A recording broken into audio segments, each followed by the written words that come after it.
Ray Dalio just made a huge bet on these stocks.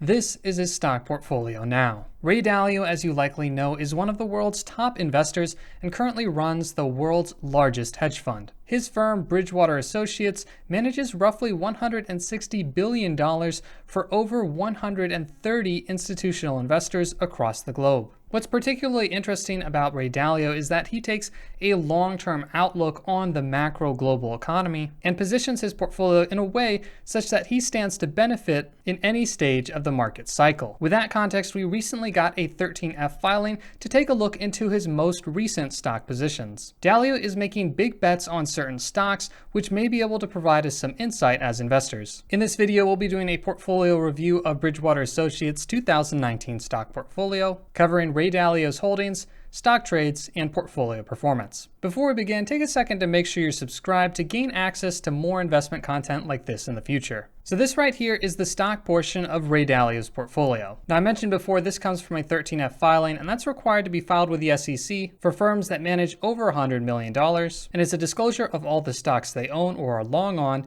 and any option positions on those stocks. What isn't included in the 13F filing are any other assets, including short positions, bonds, real estate, direct commodity holdings, currencies, and effectively any other investment that's not stocks or options. Given that Ray Dalio has a very diversified portfolio across many different asset classes, do note that the stock portion of his portfolio makes up only a percentage of the total portfolio. In this case, with a current value of roughly $16 billion, it represents about 10% of the total $160 billion portfolio. This is the direct data from the 13F filing, and one thing you'll notice is that there are a lot of stocks. Dalio invests heavily in ETFs, which are already diversified, but he continues to hold a large range of individual stock holdings as well. Overall, the number of active current stock holdings in the portfolio was 303. Given that, we're not going to be looking at all stocks, but we'll be looking at the largest 17 positions in the fund, which make up over 85% of the current portfolio. What's interesting about the top 17 holdings is that these are all exchange-traded funds,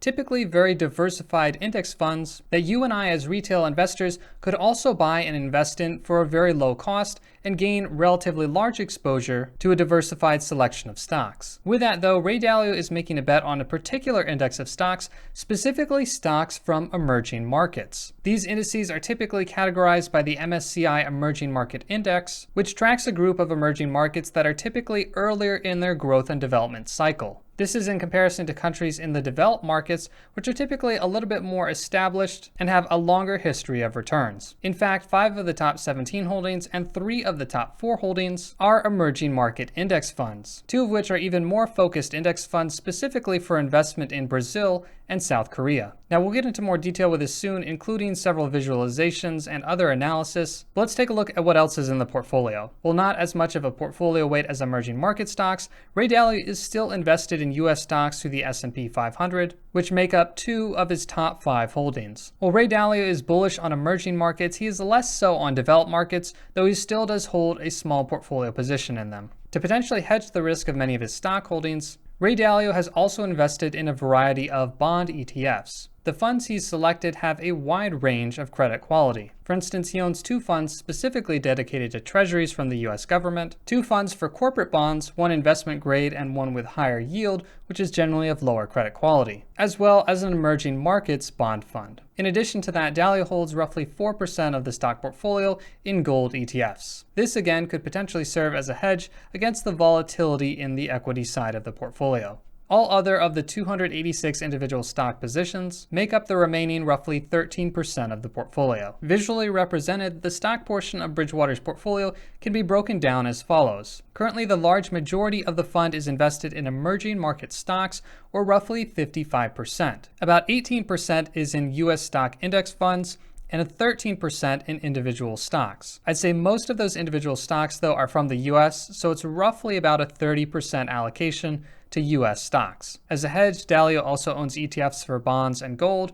with roughly 7% and 4% respectively. Now keep in mind that these allocations to bonds and gold likely don't represent the full allocation within the total Bridgewater portfolio. For instance, any bonds or gold that was held directly by the fund and not through an ETF would not need to be reported on a 13F filing, so we wouldn't necessarily see it here. As such, as a percentage of the total Bridgewater portfolio, I wouldn't be surprised if Dalio held more than 4% in gold and more than 7% in bonds. But when looking only at the stocks and ETFs he owns, this is the percentages we're working with. And finally, rounding off the portfolio is a 3% allocation to developed markets. Going back to the developed versus emerging markets chart, the large difference between the amount invested in emerging markets versus the comparatively small amount invested in developed markets makes me believe that Dalio thinks that emerging markets at this point in time have a much better risk-reward ratio compared to developed markets, particularly its weight in Europe. We can maybe get a little more insight into this line of thinking by reading a passage directly from Bridgewater's mission statement.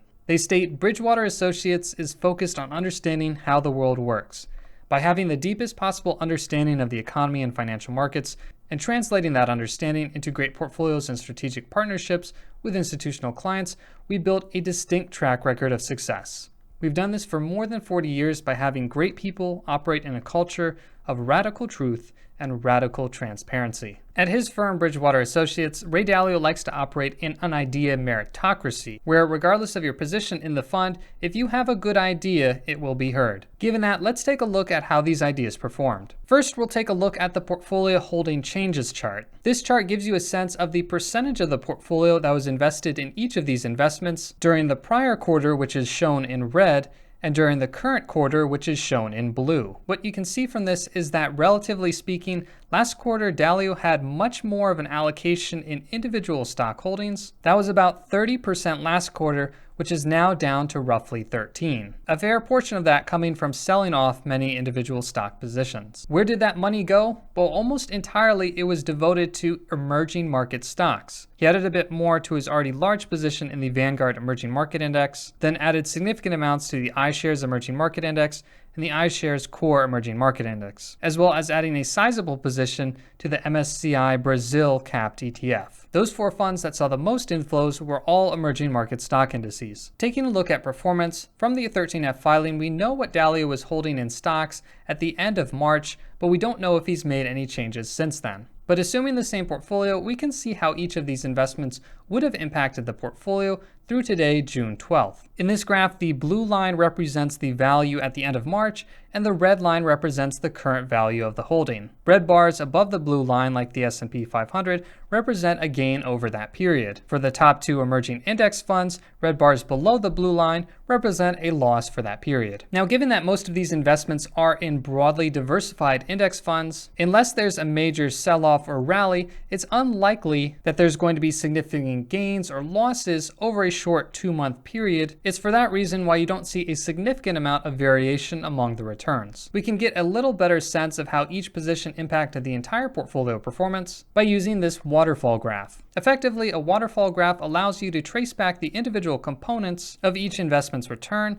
and see its relative contribution to the total. In this case, over this very short 2.5-month period, the stock portfolio is down a modest 1.5%. The majority of that loss being driven by short-term price declines in those emerging market ETFs that were invested in, as well as aggregate losses across the other 286 individual stock positions. Over this same period, other asset classes, including bonds and gold, as well as developed markets and US equities, showed a very modest gain over this period, which helped slightly to offset the loss from emerging markets. This is one of the benefits of having a highly diversified portfolio across multiple asset classes and not just stocks, because if one section of your portfolio is not doing so well, there's a chance that some of the other less correlated asset classes may be performing well to offset that loss. Comparing Bridgewater's stock portfolio to the S&P 500 isn't an apples-to-apples comparison because they do invest in other asset classes like bonds and gold, but it does help at least to give a sense of relative comparison over this same time period. With that, over this period, the S&P 500 was up 2% compared to Bridgewater's stock portion being down 1.5%, a difference of 3.5%, which is well within the range of variability over a 2.5-month period. What I mean by this is simply too little of a difference to really call this significant underperformance. Going back to the holding value of the stock portfolio, it's lost roughly $250 million over this 2.5-month period, which sounds like a lot, but when you keep it in relative terms as a percentage, minus 1.5% is not that bad. A similar $16.3 billion portfolio fully invested in the S&P 500 would be up roughly $1/3 of $1 billion today. today. However, Ray Dalio isn't too concerned with the short term, it's more focused on the long-term global macroeconomy. With that, we can ask what kind of perspective would be driving Ray Dalio's portfolio decisions, especially his investment in emerging markets. Well, fortunately, we do have access to some of Dalio's direct thoughts, as he does post occasionally to LinkedIn. In his most recent post, he provided his perspective on the current US-China trade war. In his view, he believes this conflict is actually more extensive than just a trade war, describing it specifically as an ideological conflict driven by two factors. First, China's emergence to challenge the power of the US, as well as these two countries having two very different approaches to life. It's a relatively quick read, but one of the salient points that I drew from it was this sentence here. It's widely believed that time is on China's side, so it's in US interest to have any fight that's going to happen earlier, and in China's interest to have it later. Well, it's hard to say if Dalio's shift to emerging markets this quarter is necessarily indicative of his long-term expectations for China, but it is worth noting that China is the largest emerging market and also the largest component of many of these emerging market index funds. As such, a bet on these emerging market indices is a bet on China. While Dalio is still certainly invested in the US and US stocks, perhaps his increased bet in emerging markets is a hedge against China taking a stronger foothold in the global economy as we continue in the future. In the short term, it's hard to see who will exactly come ahead through trade negotiations or trade tensions, but the longer this period goes on, the more likely China may be to benefit. Now, going back to the full portfolio, one question that might come up is, given that Ray Dalio is running a hedge fund, why are so many of his stock positions in index funds? Well, I can provide maybe a couple explanations. One is that when you get to a large enough portfolio size, you start to run into size constraints. Warren Buffett often talks about this and says it's much easier to manage a small portfolio than a large portfolio, and that it's harder to generate excess returns with larger amounts of capital. The reason being is that good smaller deals that could make you a few $1,000,000 don't really move the needle when you're managing billions. You have to look for larger opportunities, most of which have many institutions looking at them as well, keeping their pricing relatively efficient. Given this and Dalio's deep focus and understanding on the global market and economy, he may have more of a preference for investing broadly in where he thinks the market is going, rather than the majority of the focus going towards picking individual stocks. This is reflected in the stock portion of the portfolio that's roughly 87%, with the individual positions making up roughly 13%. And index funds are frankly a very effective and efficient way to make these kinds of bets. Behind me is a heat map from FinViz or Financial Visualizations, showing some of the most popular and actively traded exchange-traded index funds on the market. Many of the largest of these funds probably look familiar from Dalio's portfolio. For instance, for the S&P 500, Dalio owns the SPDR ETF, as well as the iShares Core S&P 500. Dalio also owns sizable positions in the 3 largest emerging market ETFs. Another reason why Dalio uses ETFs is that the largest ETFs give him significant liquidity. Take the SPDR S&P 500 ETF, for example. If you look down here at the average volume, roughly 72 million shares are traded every single day. The more trading there is on a certain stock or ETF, the more buyers and sellers are exchanging those shares, and the more liquidity there is for that stock. This means, especially for Dalio, who has billions to invest, he has the ability to efficiently invest in these ETFs without having to worry that his purchases will bid up the stock price, causing it to be more expensive for him. In stocks or ETF with lower liquidity and lower trading volumes, sudden large purchases or large sales would almost certainly cause the stock to rise or fall respectively. That's specifically one of the reasons why Dalio uses SPY as one of his S&P 500 ETFs instead of the lower cost Vanguard equivalent of the same fund. This fund has an average volume of under 3 million shares per day,